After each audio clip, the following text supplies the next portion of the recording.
কি করছো মমতা? আবার তুমি রান্নাঘরে ঢুকেছো, তোমাকে বারবার বলেছি রান্নাঘরে আসবে না আসবে না। চলো চুপচাপ ঘুমাবে, চলো চলো ঘরে চলো। এতবার করে বলি তুমি রান্না করবে না, তোমার না শরীর খারাপ।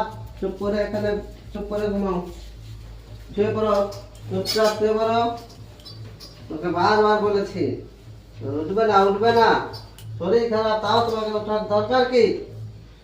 ছেলেরা না দেখলে তো কি হচ্ছে, আমি তো আছি নাকি? আমি তো এখনো মরে যাইনি, আমি তোমাকে কাজ করে খাওয়াবো মমতা, আমি খাওয়াবো।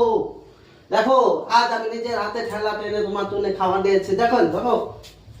নাও খেয়ে নাও, অত চিন্তা করবে না করবে না। নাও খেয়ে নাও। শরীর খারাপ বলেছি উঠবে না উঠবে না, রান্নাঘরে যাবে না, ওষুধ খেতে হবে। মানা করলে তুমি শুনবে না।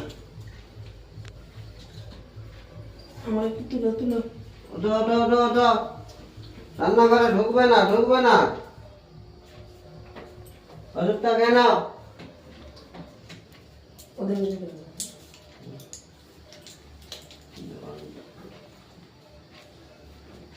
নাও ওষুধটা খেয়ে নাও, আমি তো আছি। আমি থাকতে অত চিন্তা কেন করো কেন করো? খেয়ে নাও ওষুধ খেয়ে নাও। চল